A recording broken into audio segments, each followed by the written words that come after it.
মাননীয় প্রধানমন্ত্রী যেটা ডিজিটাল বাংলাদেশ থেকে আজকে যে স্মার্ট বাংলাদেশের স্বপ্ন দেখছেন এবং দেশের ইকোনমির যে আজকে যে পর্যায়ে এসছে এখানে কিন্তু অলমোস্ট 84% কিন্তু প্রাইভেট সেক্টরের অবদান।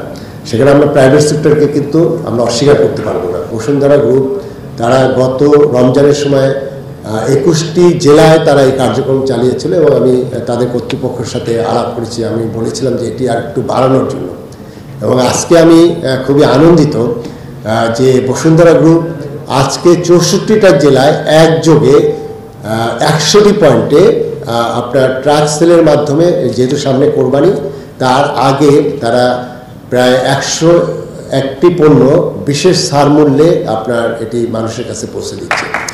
এবং আমি এই জন্য আনন্দিত যে বসুন্ধরা গ্রুপ আমাদের বাংলাদেশের একটি বড় কর্পোরেট গ্রুপ, তারা যদি করতে পারে, এরকম আরও বহু কর্পোরেট গ্রুপ আছে, সিমিলার কর্পোরেট গ্রুপ আছে, এবং তাদেরও প্রোডাক্ট কিন্তু তাদের মার্কেট শেয়ারও বাংলাদেশে অনেক ক্ষেত্রে বসুন্ধরার থেকেও বেশি।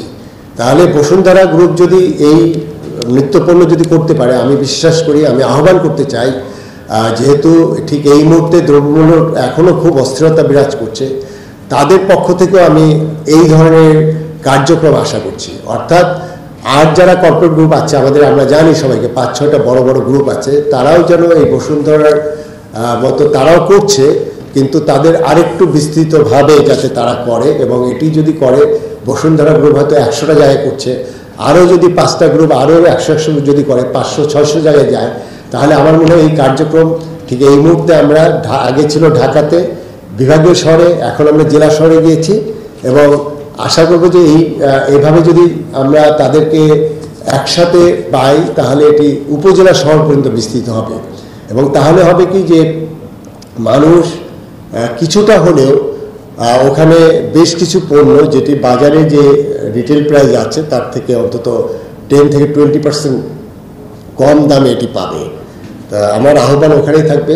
এবং আমি বাণিজ্য মন্ত্রণালয়ের, আমরা আসলে যেটি অনেক সময় স্ট্রাগল করি, অনেক সময় আমাদের হাতেও থাকে না, কারণ দ্রব্যমূল্য নিয়ন্ত্রণ বা দ্রব্যমূল্য স্বাভাবিকভাবে রাখা, এটি তো আসলে অনেকগুলো ইস্যু এখানে জড়িত। এখানে ইন্টারন্যাশনাল যে অস্থিরতা, সেখান থেকে আমাদের দেশেও যেমন অনেক কিছু উৎপাদনের খরচ বেড়ে গেছে, আমাদের গ্যাস থেকে বিদ্যুৎ থেকে সব কিছুই আসলে আমাদেরকে অ্যাডজাস্ট করতে হচ্ছে, আর সেখানে কস্টিংও বেড়েছে।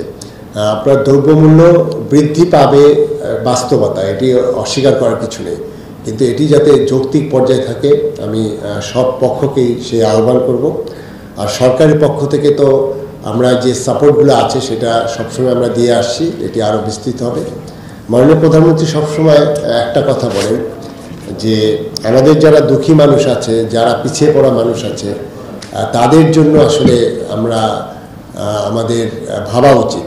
আমরা সরকারের পক্ষ থেকে যেটা বললাম, টিসিবির অপারেশন, এছাড়া আমাদের সোশ্যাল সেফটি নেটের আওতায় যে আমাদের যে কার্যক্রমগুলো আছে সেগুলো যেভাবে চলছে, এর পাশাপাশি আমাদের অন্য দেশগুলোতে যেমন প্রাইভেট সেক্টর এগিয়ে আসছে, সেখানে এই বসুন্ধরা আজকে যে কার্যক্রম শুরু করলো, এইভাবে যদি অন্যরাও করে তাহলে, এবং শুধু কোনো কর্পোরেট গ্রুপের পক্ষ থেকে না, ব্যক্তি পর্যায়ে এটি সম্ভব। আমাদের এখানে ব্যক্তি পর্যায়ে কিন্তু এখন মানুষ এখানে আমরা তাদেরও এগিয়ে আসার সুযোগ আছে।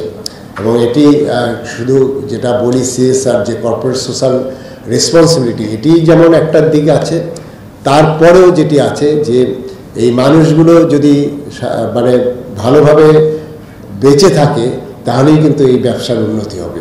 তাই এইটাই আমার বক্তব্য। আমি পরিশেষে আবারও জাতীয় ভোক্তা অধিকার সংরক্ষণ অধিদপ্তরের পক্ষ থেকে এই বসুন্ধরা গ্রুপের এই একটি মহতী উদ্যোগকে জন্য আবারও কৃতজ্ঞতা জানাচ্ছি, ধন্যবাদ জ্ঞাপন করছি। এবং এখানে তাদের এখানে যে ভাইস চেয়ারম্যান বসুন্ধরা গ্রুপের জনাব সাফায়াত সোবহান, ওনার যে এই কার্যক্রম উনি যে এটি চালু করেছেন, এই জন্য আমার পক্ষ থেকে বসুন্ধরা গ্রুপের চেয়ারম্যান মহোদয়